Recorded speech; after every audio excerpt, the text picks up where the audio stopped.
Jesus. A little dark. Looks a little bit better. Okay guys, what's going on? So we're in the backyard today, and as you can see I have my flipping stick here. So I thought I'd make a quick little video for you guys showing basically some ways you can practice flipping at home.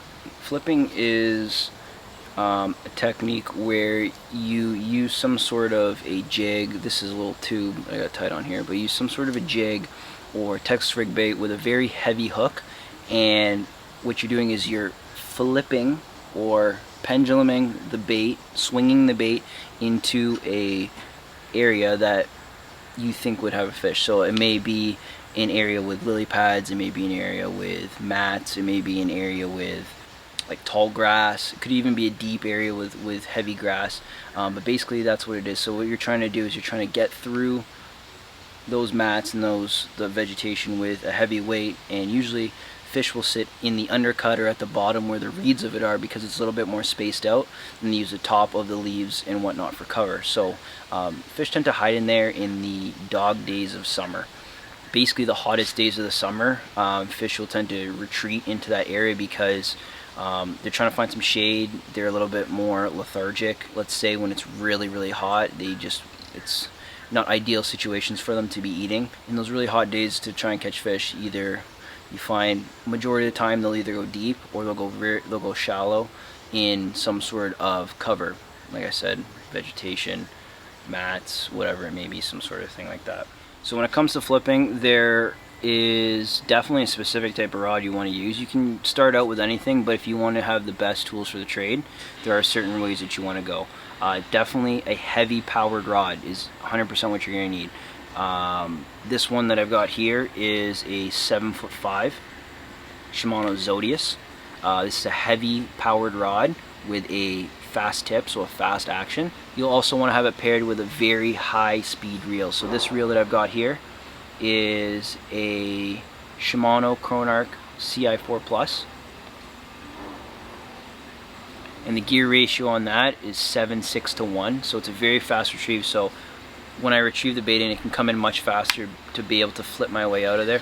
Plus, when you want a high speed reel with a very heavy rod, so that way when you do hook a fish, you can get them out of the cover as quick as possible, because in heavy cover like that, there's a very good chance that you will lose fish if you're not careful of the surroundings. So there are a few different steps to take for a good approach to flipping. The easiest way to break it down is probably, I'd say, into 5 different steps. There's going to be the approach, the technique itself, and a couple other things that can be included in that. So I break it down to 5 easy sort of steps that make it a little bit more attainable, and I'm going to show you guys ways that you can practice doing it at home, so that way you can, you know, learn for yourself, and you can really improve your flipping game for that super stealthy approach.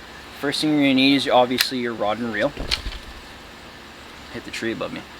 So the first thing that you're going to need is the rod and reel, and what I like to do, which is pretty cool, so there's no hooks hanging here. So what I have right here is a tube jig. Now if you look at it on the tube jig, there's actually no hooks on it. So what that is, what I did is I took an egg sinker and I jammed it inside of this tube, and I tied it directly to my line, so there's no hooks on it. Basically the reason for that is just a little bit more safe than throwing a hook around in your backyard or wherever you plan on doing this. Just makes it a little bit easier. So you can take literally any tube that you guys have at home. Doesn't matter the color, doesn't matter any of that stuff. And then you take an egg sinker weight. This one here is 3/4 of an ounce.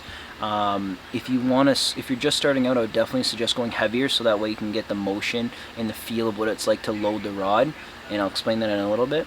If you do want to practice and you already, if you know what you do flipping, go the lighter weight, 3/8, ½ ounce. That's what you're more likely to use off the bat. I personally start with ½ ounce when I start flipping, depending on vegetation, but majority of the time I start with ½ ounce, and then go from there, so you can practice and get everything set up. So I have a bunch of water cups set up out there, and that's what I'm going to use as my targets, and I'm going to show you guys exactly how to do it. So we're going to do the approach with 5 simple steps, and we can get started from there.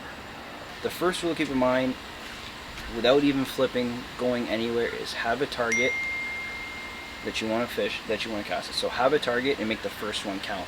Your first approach is always the best approach. I'd rather flip into somewhere once perfectly than have to flip in 4 different times and prospect for a fish. When you're facing whichever way you wanna cast, is that have your rod facing in that direction, because basically your rod tip is gonna give you an indication at where you want to send your cast to. So if I have my rod facing this way like this, I want it in front of me, so that way it's basically like an arrow. Think of it as a bow and arrow or a crossbow, whatever you want to, I don't know, a gun, anything. But you want to have your rod tip facing towards that direction. It's going to be the first step. It's basically guiding your bait in the right direction with the rod tip. Next, there's 2 types of flips. So the next one is going to be 2 types of flips. One is the underhand flip, what I like to call the underhand, which is this way. The next is the outer hand or outer wrist flip. So side flip and under flip. Side flip, under flip. They both have their time and place. Definitely practicing, I would consider doing the underhand flip first, which is this direction. You're going to be much more accurate than the side. What I tend to use the side for is more power, I guess you could say. You get a lot more power with this side of a flip. You can push your bait a lot farther away, but you're not as accurate. If you want your bait to be more accurate, I would do the underhand flip, which is this way. You're going to be a lot more accurate and you're going to be a lot more likely to hit your target. So there's 2 parts to these next 2 steps. It's going to be step 3 and 4. This is going to be the basis of your technique.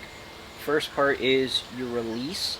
The second part is the pendulum swing. What you want to do is when you begin flipping your bait, obviously is going to want to be in your hand. Now, when I set myself up for a flip, I always have my bait about to the handle of my reel as far as what I consider length. That's going to give you an adequate amount of room to make your pendulum swing. And because if you have too much, what's going to happen is your bait will probably hit the side of your boat. If you have it too short, you basically your arm would have to be out much farther. So what I personally do, click in your reel. I put it at about the exact same length as the handle of my reel, which is basically side by side. This is the kind of starting position when I prepare myself to do any flipping. For the underhand, I like to hold my rod and bait at the exact same height with the butt section of the rod away from my chest, so that way it can swing up and down. I gotta probably change this angle.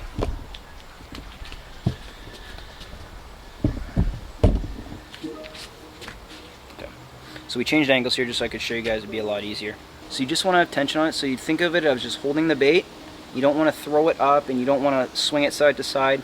In line with your rod so the line is taut, and then what you're going to do is you're going to release it and just let it swing. When you do that, all you want to do is practice having your rod tip down on the release and then put your rod tip up. Release and tilt your rod to the sky. The key is to have your line remain tight throughout this entire time. You don't want to drop and then swing your arm up too quickly, because what's going to happen is your bait will bounce. You just want to have it so it's a nice fluid action, like that. This is going to be tip number 5. This is going to be the reel or spool control.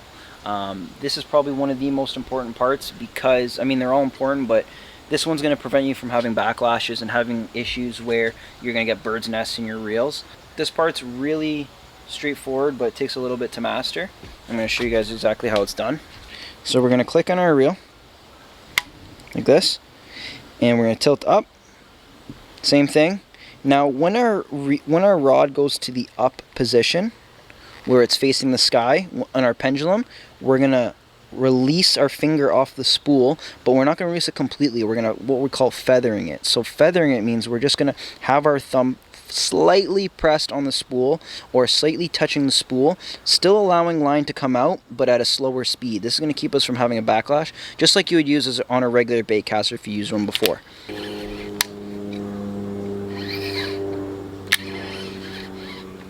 So as you can see, I'm holding the bait, pointed down, swing up. You can hear it. I can't take my thumb off the spool completely, because if I take my thumb off the spool completely, you can see my spool will just keep spinning. Big key to remember here is having the butt section or your rod tip facing down and then on the tip up, you can see the rod tip when it's in the air. That's when you're going to slowly take your thumb slightly off the spool to where you're just feathering it. So we'll do it again. Here, and that's where it would land. Same rules apply with my palm down. Tip down, same length as my handle. Swing out as soon as it reaches the sky, release. Simple as that. This is a technique to get it down good takes a while.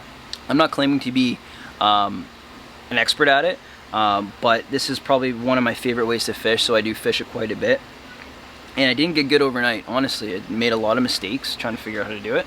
That's how you really develop that skill, right? Just by constantly doing something over and over again. And this is one of those things. I used to practice in my backyard all the time. I don't do it as much anymore, but we do it for fun once in a while. So yeah, that's basically what you need to practice in your backyard. And I have a bunch of little cups set up there with water. I got the GoPro set up, so I'm going to take some videos for you guys. I'm going to put some in slow-mo so you can see my arm action of how it actually swings. You can watch firsthand without me trying to really explain it. It might be easier for you to see.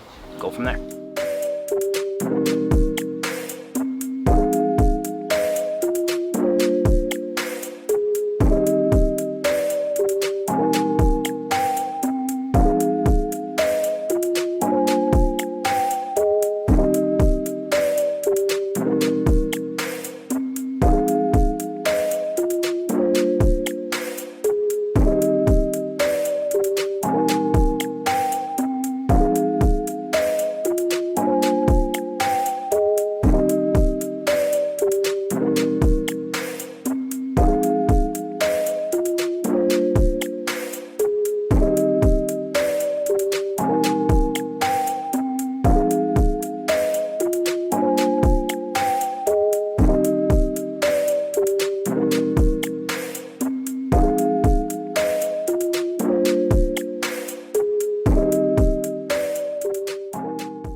What's up, everybody? So we are back in the studio here. The other night it actually got a little bit too dark for us to finish filming there.